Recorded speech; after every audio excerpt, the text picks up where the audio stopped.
Welcome back, everybody. Thank you for joining this YouTube channel. Make sure to like and subscribe. We are here to review, as promised, because there's a lot of test match cricket going on in the world, review the first test between Pakistan and Bangladesh at Royal Pindi in Pakistan. Two test series. This was the first test series played, as I said, in Royal Pindi. Coming into this test match, there wasn't a lot of hype, there wasn't a lot of build-up, but geez, we had a lot to talk about in this test match. People losing their cool, fights, a lot of runs, pitches, a lot to talk about. I will be reviewing England and Sri Lanka in about an hour after this review, so stay with the channel because you're going to get two reviews by me today. But here we are. I'm by myself for this review for the Pakistan and Bangladesh. I will be with a special guest, James Butler, for the England and Sri Lanka test later on, just under an hour. So we'll do a quick 10-minute video. But anyway, coming into this test match, we were unsure on what pitch we were going to get because this pitch is notorious for roads.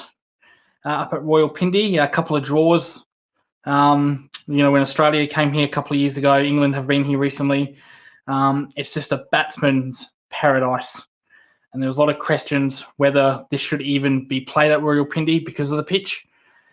So before the coin toss, the pitch was revealed and we had a green top pitch, which surprised absolutely everybody. Thinking, wow, green tops in Pakistan? Really? Wow, that's going to be strange. And geez, we actually might get a result here. Well, Bangladesh won the toss and actually bowled first. Can you believe that? Someone has won the toss at Royal Pindi and bowled. Unheard of. But Bangladesh did win the toss and bowled first. So they sent Pakistan in, and Pakistan went in trouble. They lost 4 for 114. And we thought, wow, this Bangladesh could be batting by lunch. And then those high-ray roads came into play once again. From 4 for 116, Pakistan managed to make 448 declared. Rizwan made 171 not out. Shakil made 119. And Pakistan batted for almost a day and a half. Maybe it was bad bowling from Bangladesh. Maybe they didn't get their lines right. Let's just wait until Pakistan bat. Green top was still there. He was still green. So it seems to me that bowling in the right areas, you're going to get assistance from the pitch, as we saw when Pakistan were down 4 for 114. Wow, what so wrong was I? Bangladesh made 565 in their second innings, and batted almost 3 days. Mushfiqur, sorry if I pronounced that name right, or Rahman, the wicketkeeper, made 191. Shadman made 93. Two other Bangladesh batsmen made 80. And it was just a nightmare to bat on. By day 3, so day 1 comparison, we had a green top pitch.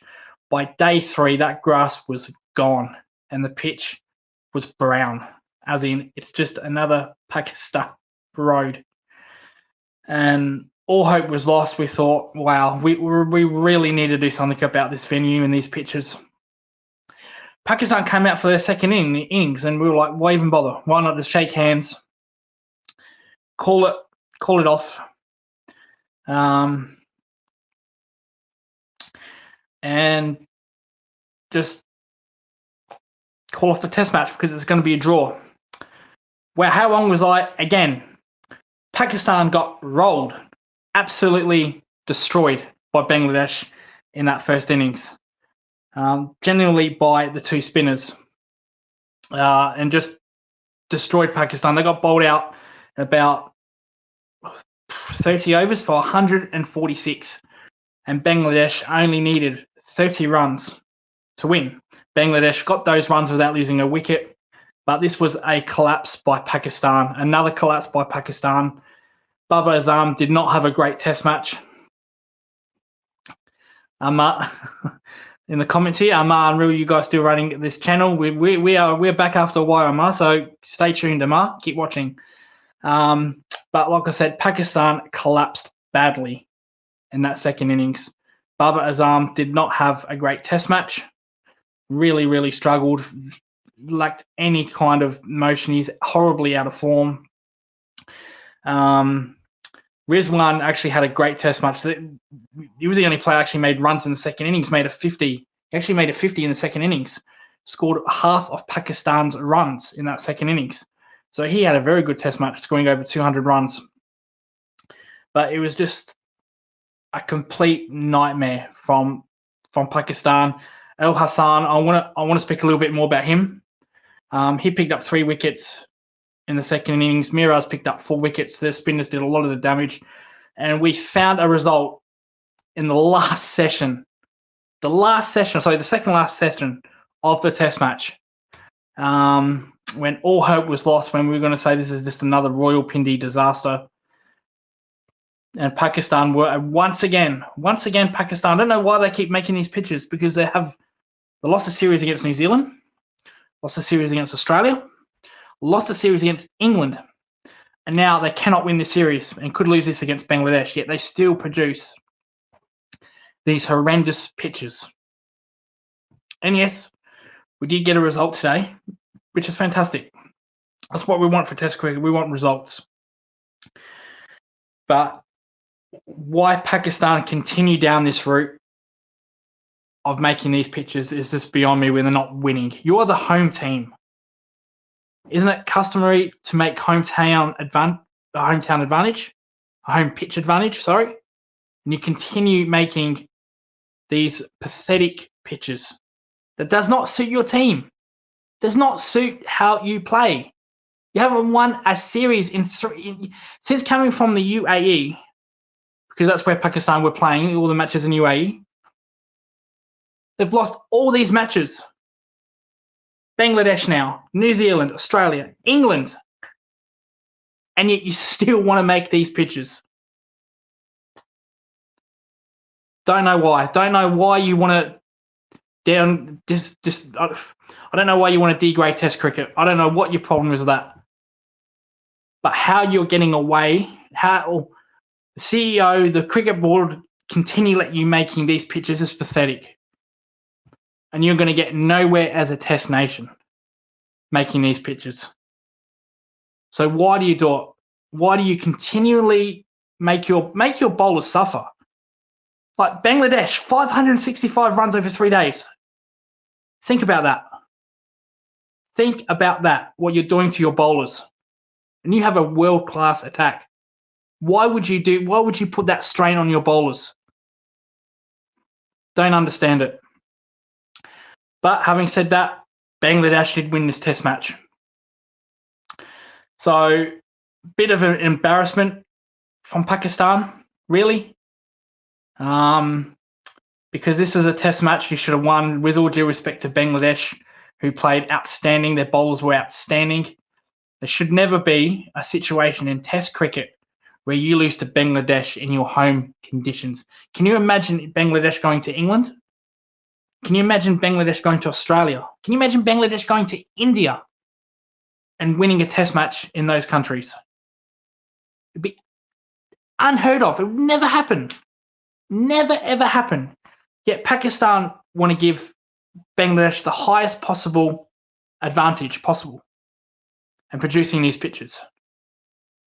Doesn't make sense. It just seems they want a stat pad. This is my opinion. They want a stat pad players getting hundreds, runs, and they don't care about their bowlers. Nightmare. And under the Ramiz Raja regime, under Ramiz Raja, where we made these road pitches, we thought, okay, he's gone now. The problem will go away. This is proof right here. That problem has not gone away. Over 1,000 runs scored in this test match. Don't think that's best for test cricket. Yep, we got a result on the second final session of the test match. Great. That's fantastic. Finally got a result at Rawalpindi. But the pitch is still there. Next thing I do want to talk about before we leave is Shakib. Another incident. I'm not going to talk about his off-field thing. That's not what this channel is about. If you want me to talk about his off-field problem and dealing with that, this is not that channel. I'm going to deal with his on-field behaviour. There's a situation where he was bowling to Mohammad Rizwan. And Shakib is he's known for this. He does lose his cool. He loses his temperament a lot. There's been situations around the world where he's thrown stumps. He's pulled them out the ground, going up to umpires, yelled abuse at them. Today was no different, or yesterday was no different, when he bowled at Mohammad Rizwan. And Mohammad Rizwan backed away because, I don't know, he got something in his eye, something distracted him. But that did not stop Shakib throwing the ball at Rizwan's head after he pulled away. It's on YouTube, it's on Twitter, it's on Facebook, it's on wherever. Go look at it. How this guy gets away with doing this over and over. This is not a once-off thing. I've talked about abusing umpires. I'm talked about in a 2020 match where he picked up the stumps on the ground and threw it near the umpire. And the ICC does nothing about that. Do you know what message that sends to young cricketers around the world, thinking that's actually remotely acceptable? And to credit to Mohammad Rizwan took that really well. I can't imagine if Shakib did that to David Warner or Steve Smith or Mitchell Johnson or Dale Steyn. Mohammad Rizwan took that perfectly, did not interact. Could have just thrown his bat at Shakib. We could have had a horrible incident. So credit to Mohammad Rizwan for keeping his cool in that situation. Because I know a lot of cricketers that would have went up to Shakib and they would have thrown their bat, probably even thrown a punch. The ICC, who for some reason does not care about Test cricket, for some reason, they just want to prioritise white ball. I think the neglect of Test cricket over the last 2 months, from what I've seen in numerous series, in Pakistan versus Bangladesh, West Indies versus South Africa, I saw a situation in England with a ball change and bad light. We're not getting our priorities right for Test cricket. And if these lower ranked nations continue to play like this, or to not care about this, I think it's at this point where we might as well not even give Test license. India, England, Australia, if that's where we want to go, because that's where we're going.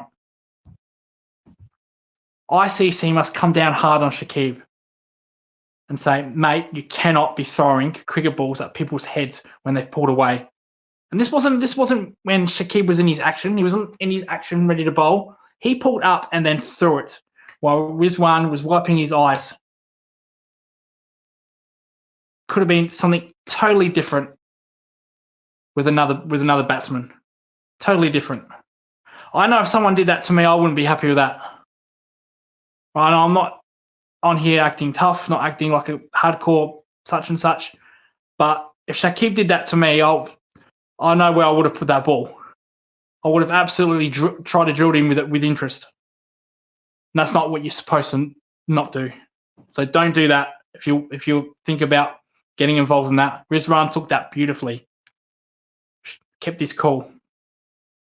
So the question is for the ICC, what are you going to do about situations like this where you think it's acceptable to throw cricket balls at players' heads when they're not even looking, when they're wiping something from their eyes, when they're not expecting it? If that was on target, that would have hit Rizwan.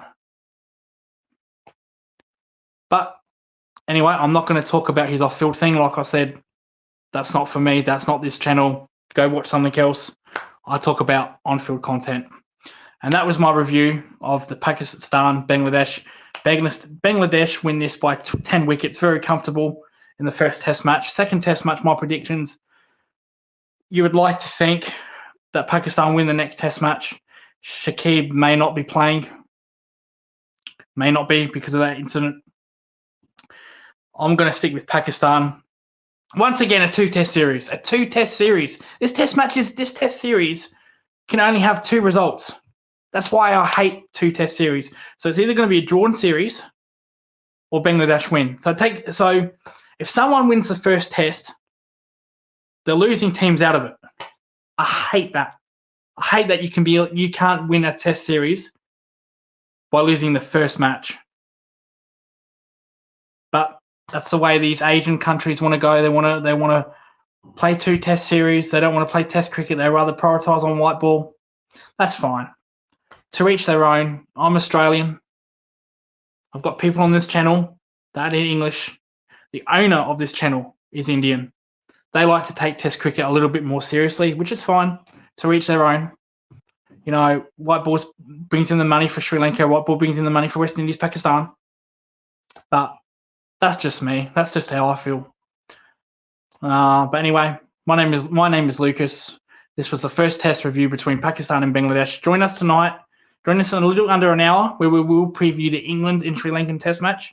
My co-host James Butler also wants to say something about that Shakib incident. So if you're interested in more Shakib opinions on that Rizwan incident, join this channel later on.